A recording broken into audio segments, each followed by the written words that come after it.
नमस्कार दोस्तों, स्वागत है आपका A to Z स्टोरीज अद्भुत ऑफिशियल पर। साधु संत फकीर गुरु रहबरों की सदा ही जय जयकार। भैरव विज्ञान तंत्र सूत्र विधि 52। भोजन करते हुए या पानी पीते हुए भोजन या पानी का स्वाद ही बन जाओ और उससे भर जाओ। हम खाते रहते हैं, हम खाए बगैर नहीं रह सकते, लेकिन हम बहुत बेहोशी में भोजन करते हैं, यंत्रवत। और अगर स्वाद ना लिया जाए तो तुम सिर्फ पेट को भर रहे हो। तो धीरे धीरे भोजन करो, स्वाद लेकिन करो, और स्वाद के प्रति सजग रहो। और स्वाद के प्रति सजग होने के लिए धीरे धीरे भोजन करना बहुत जरूरी है। तुम भोजन को बस निगलने मत जाओ, आहिस्ता आहिस्ता उसका स्वाद लो और स्वाद ही बन जाओ। जब तुम मिठास अनुभव करो तो मिठास ही बन जाओ, और तब वे मिठास सिर्फ मुंह में नहीं, सिर्फ जीभ में नहीं, पूरे शरीर में अनुभव की जा सकती है। वे सचमुच पूरे शरीर में फैल जाएगी। तुम्हें लगेगा कि मिठास या कोई भी चीज लहर की तरह फैलती जा रही है। इसलिए तुम जो कुछ खाओ उसे स्वाद लेकर खाओ और स्वाद ही बन जाओ।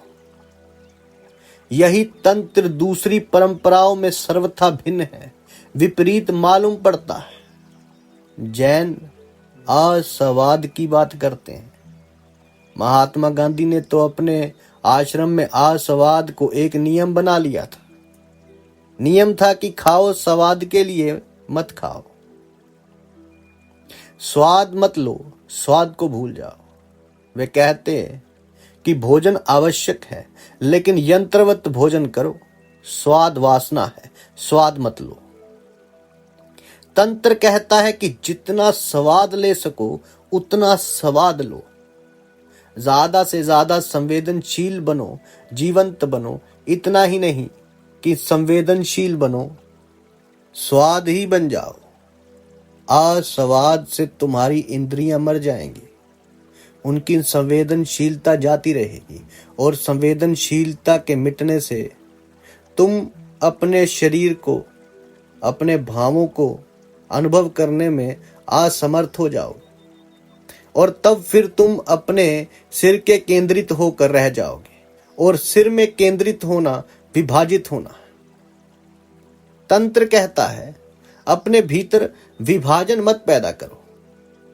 स्वाद लेना सुंदर है, संवेदनशील होना सुंदर है, और तुम जितने संवेदनशील होगे उतने ही जीवंत होगे, और जितने तुम जीवंत होगे उतना ही अधिक जीवन तुम्हारे अंतस में प्रविष्ट होगा। तुम अधिक खुलोगे, उन्मुक्त अनुभव करोगे। तुम स्वाद के लिए बिना कोई चीज खा सकते हो, यह कठिन नहीं है। तुम किसी को छुए बिना छू सकते हो, यह भी कठिन नहीं है। हम वही तो करते हैं। तुम किसी के साथ हाथ मिलाते हो और उसे स्पर्श नहीं करते। स्पर्श करने के लिए तुम्हें हाथ तक आना पड़ेगा, हाथ में उतरना पड़ेगा। स्पर्श करने के लिए तुम्हें तुम्हारी हथेली, तुम्हारी अंगुलियां बन जाना पड़ेगा। मानो तुम्हारी आत्मा तुम्हारे हाथ में उतर आई हो, तभी तुम स्पर्श कर सकते हो। वैसे तुम किसी का हाथ में हाथ लेकर भी उससे अलग रह सकते हो। तब तुम्हारा मुर्दा हाथ किसी के हाथ में होगा।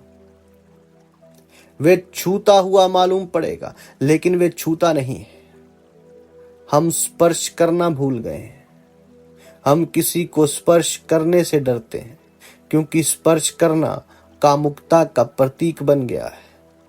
तुम किसी भीड़ में, बस या रेल में अनेक लोगों को छूते हुए खड़े हो सकते हो, लेकिन वास्तव में ना तुम उन्हें छूते हो और ना वे तुम्हें छूते हैं। सिर्फ शरीर एक दूसरे को स्पर्श कर रहा है, लेकिन तुम दूर दूर हो, और तुम इस फर्क को समझ सकते हो। अगर तुम भीड़ में किसी को वास्तव में स्पर्श करो तो वह बुरा मान जाएगा। तुम्हारा शरीर बेशक छू सकता है, लेकिन तुम्हें उस शरीर में नहीं होना चाहिए। तुम्हें शरीर से अलग रहना चाहिए, मानो तुम शरीर में नहीं हो, मानो कोई मुर्दा शरीर स्पर्श कर रहा है। ये संवेदनहीनता बुरी है।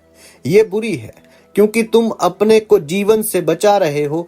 तुम मृत्यु से इतने भयभीत हो और तुम मरे हुए हो। सच तो ये है कि तुम्हें भयभीत होने की कोई जरूरत नहीं है, क्योंकि कोई भी मारने वाला नहीं है और कोई भी मरने वाला नहीं। तुम तो पहले ही मरे हुए हो और तुम्हारे भयभीत होने के कारण भी यही है कि तुम कभी जिए ही नहीं। तुम जीवन से चूकते रहे और मृत्यु करीब आ रही। जो व्यक्ति जीवित है वे मृत्यु से नहीं डरेगा, क्योंकि वे जीवित है। जब तुम वास्तव में जीते हो तो मृत्यु का भय नहीं रहता। तब तुम मृत्यु को भी जी सकते हो। जब मृत्यु आएगी तो तुम इतने संवेदनशील होने और हो जाओगे कि मृत्यु का भी आनंद लोगे। मृत्यु एक महान अनुभव बनाने वाली है। अगर तुम सचमुच जिंदा हो तो तुम मृत्यु को भी जी सकते हो, और तब मृत्यु मृत्यु नहीं रहेगी। अगर तुम मृत्यु को भी जी सको, जब तुम अपने केंद्र को लौट रहे हो, जब तुम विलीन हो रहे हो, उस क्षण यदि तुम अपने मरते हुए शरीर के प्रति भी सजग रह सको, अगर तुम इसको भी जी सको, तो तुम अमृत हो गए। अब यहां भोजन करते हुए या पानी पीते हुए भोजन या पानी का स्वाद ही बन जाओ और उससे भर जाओ। पानी पीते हुए पानी का ठंडापन अनुभव करो। आंखें बंद कर लो, धीरे धीरे पानी लो, उसको पियो और उसका स्वाद लो। पानी की शीतलता को महसूस करो कि तुम शीतलता ही बन जाओ। जब तुम पानी पीते हो तो पानी की शीतलता तुम में प्रवेश करती है, तुम्हारे अंग बन जाती है। तुम्हारा मुंह शीतलता को छूता है, तुम्हारी जीभ उसे छूती है और ऐसे वे तुम में प्रवेश हो जाती है। उसे तुम्हारे पूरे शरीर में प्रविष्ट होने दो, उसकी लहरों को फैलने दो और तुम अपने पूरे शरीर में वे शीतलता महसूस करोगे। इस भांति तुम्हारी संवेदनशीलता बढ़ेगी, विकसित होगी और तुम ज्यादा जीवंत, ज्यादा भरे पूरे हो जाओगे। हम हताश, रिक्त और खाली अनुभव करते हैं और हम कहते हैं कि जीवन रिक्त है, लेकिन जीवन के रिक्त होने का कारण हम स्वयं हैं। हम जीवन को भरते ही नहीं, हम उसे भरने नहीं देते। हमने अपने चारों ओर एक कवच लगा रखा है, सुरक्षा कवच। हम वल्नरेबल होने से, खुले रहने से डरते हैं। हम अपने को हर चीज से बचा कर रखते हैं और तब हम कब्र बन जाते हैं, मृत लाशों। तंत्र कहता है जीवंत बनो, क्योंकि जीवन ही परमात्मा है। जीवन की अतिरिक्त कोई परमात्मा नहीं।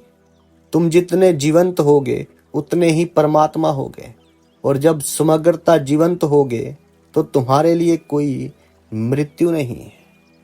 साधु संत फकीर गुरु रहबरों की सदा ही जय जयकार। जल्दी मिलते हैं एक नई वीडियो के साथ। तब तक के लिए आप सबका धन्यवाद। आप सबके भीतर बसे उस परमात्मा को मेरा प्रणाम।